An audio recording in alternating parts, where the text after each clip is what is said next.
Welcome back to Talk of the Town. It's another Thursday, and it's Chris and Brandy. Welcome back to it. We are where, Brandy? We are at the Mason County Historical Society Research Center in downtown Ludington. And this is amazing. This is the first time I've stepped inside here, and I was wowed. It's incredible. I know. Everywhere you look, there's a little piece of history and a little reminder of all that is Mason County. It's pretty cool. Yeah. Over the next few minutes, we're going to be showing you a lot of the location here and want you to explore it as well. There's a lot of history in this building, isn't there? Yeah, even on the walls up above us. Yeah, some of our founding fathers up there and names you probably recognize, whether they're roads or townships or other. So, yeah. Rebecca Berringer is going to be joining us in just a moment here. Rebecca, the executive director, and we're going to be chatting with her. But you know what? They have a store when you come through the door that is packed with great items showing off Mason County, the Ludington area. Want to go explore? Let's go. All right. Yeah, after that you. sounds good. Yeah, let's do this.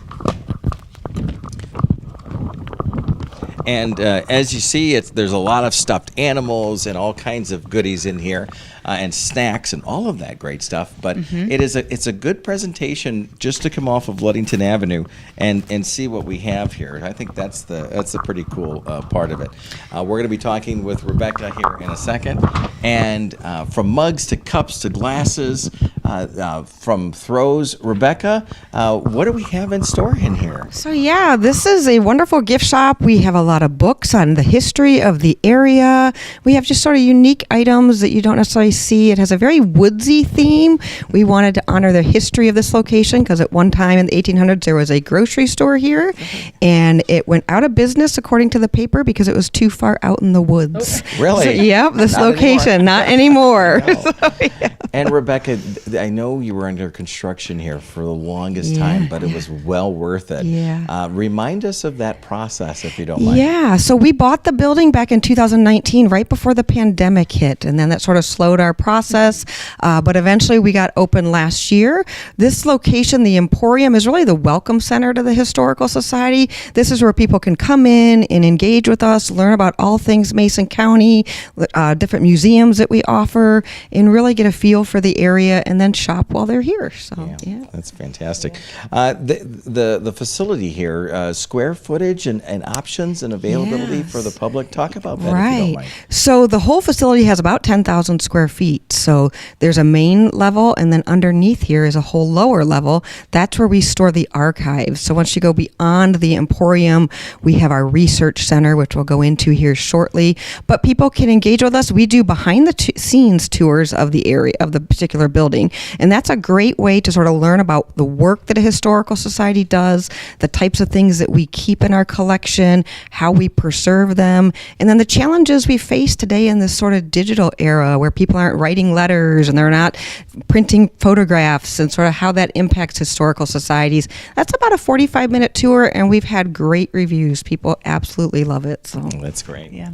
Well, I was going to say, I remember the last time I was out at White Pine Village with a group that we were touring, and you had just received a box of letters and photos between a woman who lived here and I think a significant other that was away at war, and that you guys were reviewing all of that and archiving it, and it's probably pretty interesting what you guys receive. Yeah. We receive things weekly, and that was a very special collection of World War II letters. There's about 300 of them. We actually, over here on the wall, have a little mini display of that. It is a love story of a couple from Ludington in their time during the war, and I won't give away how it ended, but it was it was a touching story. So, but we take in lots of neat things and precious things to the history of our area. So, and we've got Valentine's Day coming up shortly, and Christmas just in the holidays. But we want people to think about the Emporium for shopping, right? Absolutely, yes. We definitely want people to think about the Emporium. We have stuff for all ages, children, adults. It's a great location, and we're open year round. So we are here Monday through Friday, 10 to 4. We sometimes will have an evening event, so if those days we may not open till noon, but we're open 5 days a week and hope to be open 6 days in the peak of the summer. So That's great. Well, it's definitely different from what it looked like before when it was under construction. But it's open sure. and people are shopping, and it Yes, looks great. yes. You have the research center here too. That we're going We to discover do. that. Yes. Let's go in there. We'll step over to this side and let our camera operator come this way. Come on, Brandy, or Rebecca and Brandy, come over here so we can. We'll let our camera operator through there and check out the research center. There we go. And Rebecca, as we're going in, take us through this facility, if you don't mind. So when you come in past the Emporium, you are in our research facility. So up on this main level, this is where we keep all the archives that are accessible to researchers, where they can come in, they can go through binders, they can go through books. But if you're looking to make an appointment, to do research, you make an appointment with us, and then we pull a lot of the archives from our lower level to bring up for you to look through, and we assist you with that research. But we wanted this area to tell the history. So we have some wonderful exhibits in here from our Townships of Mason County mural. This sort of tells the history of the townships. We'll look at it as we're talking. We'll kind of zoom around, and you have the archives in the back there. But it's really neat to be able to see so many names that are very familiar with us right here in the area. Yes. These are the names of our townships.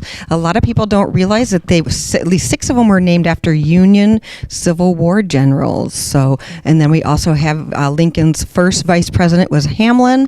And then we picked photos from our collection that we felt represented the different townships. And so it's a great piece of history that honors the Civil War veterans, because over 400 Civil War veterans settled in the area after the war. And we're here for the whole county. So we don't just do Ludington history, do Mason County proper, all of it.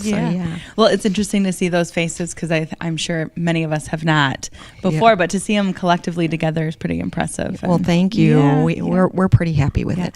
Tell us a little bit. So you mentioned the research binders and things over there. People come in and are researching ancestry in the area. Tell us a little bit about that. So people can come in and research their ancestry. So that, ancestry depends on, again, what's been turned over to us, but we also have a lot of resources and different things. Our newspaper collection is significant. We have a significant obituary collection, weddings, anniversaries, all of those things. So we've had people in who are looking for those types of items. We're able to help them. And then the binders, a lot of the binders are newspaper specific.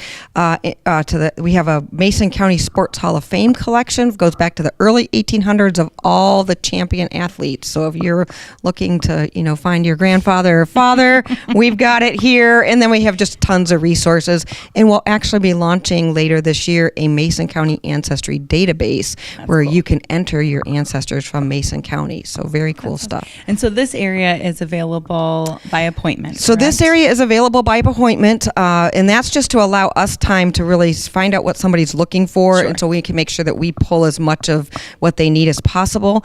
And then this would be part of the behind-the-scenes tour, just a little snippet you'll see here now. So, okay.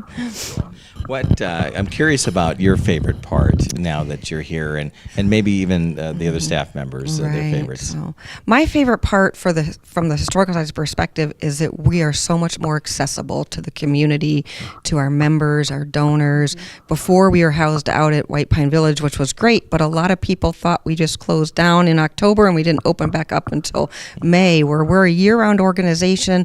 And so some of the benefits is, one, we have so much more volunteer engagement. We have lots of volunteers that come in and they help us go through the collection and get the new items accessioned, and so we're just so much more accessible to people, and that's really wonderful. So that's great.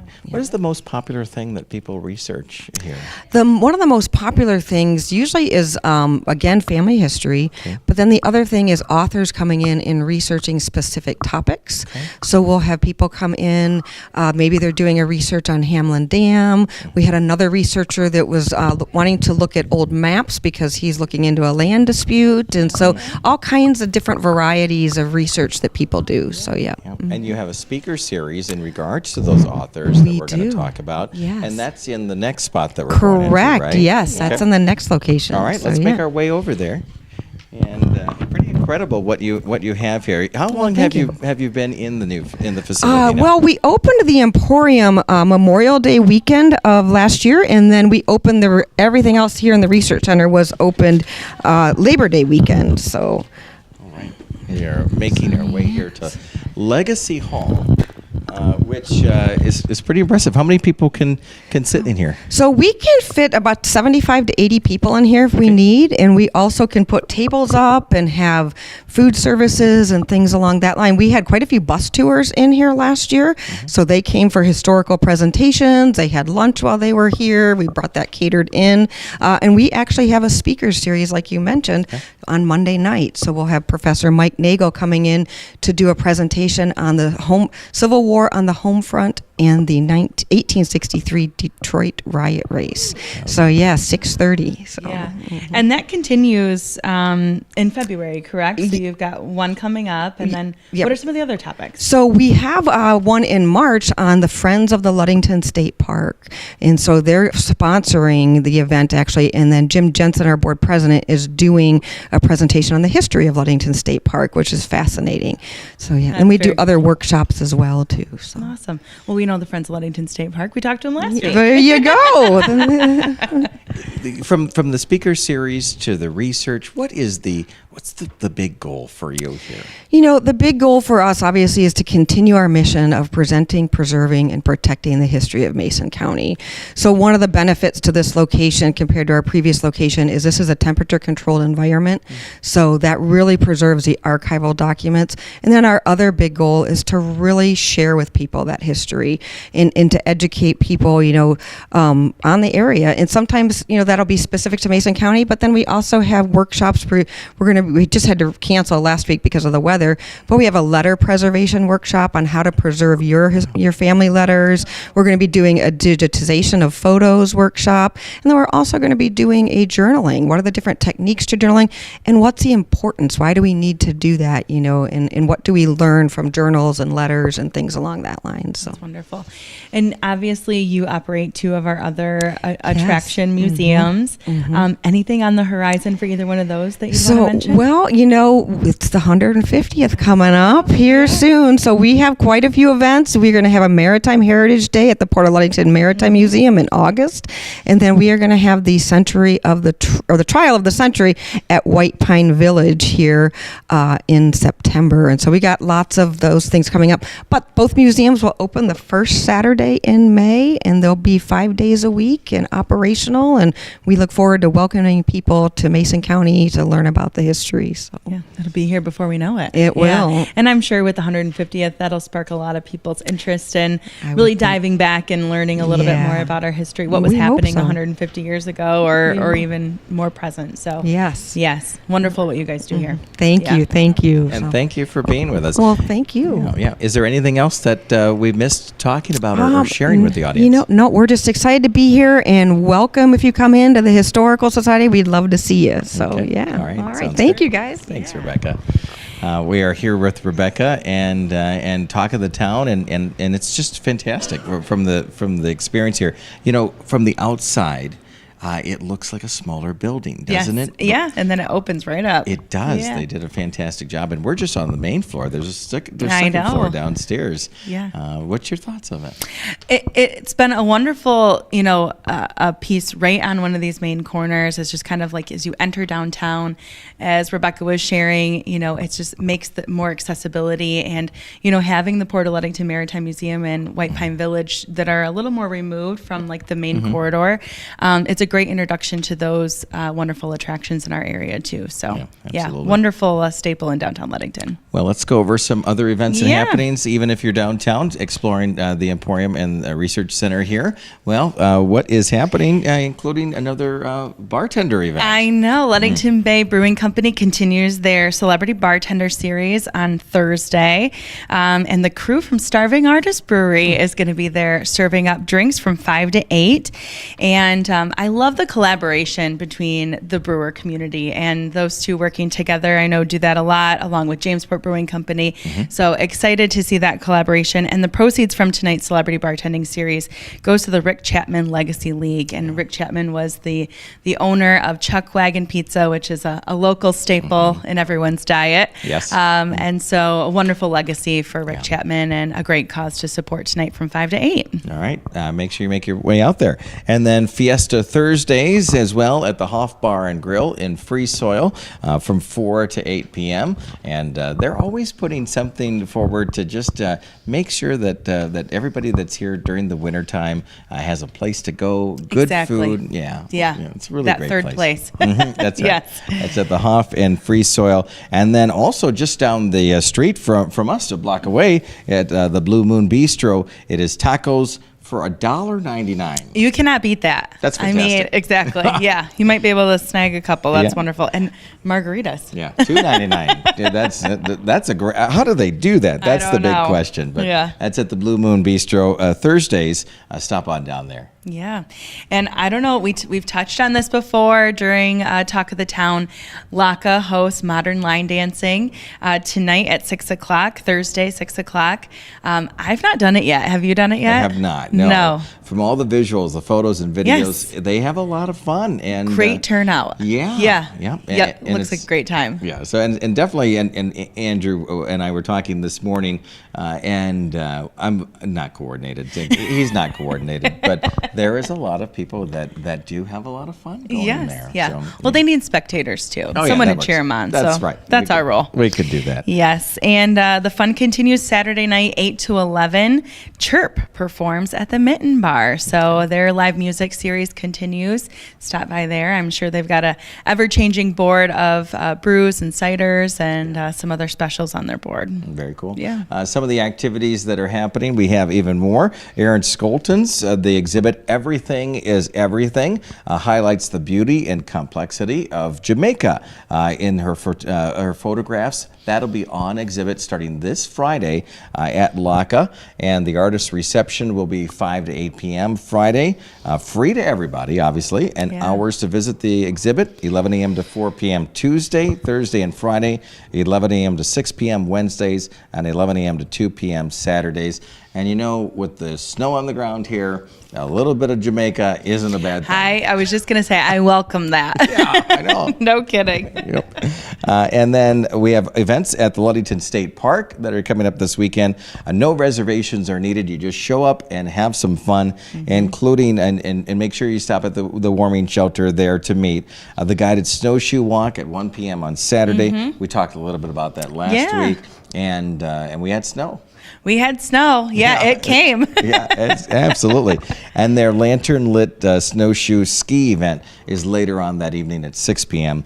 So if you want to get out to the state park, get a little bit of exercise in, have a little bit of fun, Yeah. And meet people. I think, we always think about winter and just kind of closing up inside. Well, we don't have to. There are activities among Yeah, us. and we talked about this last week with Patrick from the Friends of Ludington State Park. There is that sense of community when you get done with that hike that evening. They have a community bonfire, hot cocoa, so there's plenty of opportunity to meet people. Yeah, for sure. Yeah. Talk of the Town is just highlighting some of the activities and features here in the area. We encourage you to discover what we have right here in the greater Ludington area. You can do that, downtownludington.org. Yep. We just had the Brew Fest this past weekend. And that was a success. A lot of people there. Yes, yeah, over 1,000 people came Yeah, out. It was yeah, it was wonderful, great. and even they got going on the dance floor out there Yes, too. It was fun. Absolutely, yeah. So there's a lot of fun activities. We encourage you to find those out, and we say it every week. There's always activities being added to the calendar. Always, Yeah. yes, yeah. So even if we haven't covered it on the show each week, the calendar continues to fill up. So definitely be checking that frequently. Yeah, I can't wait till spring and summer. I mean, if we're so my gosh, busy now, yeah. wow, it's crazy. So make sure you check it out and share this video if you get a chance. Make sure you spread the word. Talk of the Town every Thursday in the noon hour, and we appreciate you viewing today. And Brandy, we'll connect again next week. How's that? That sounds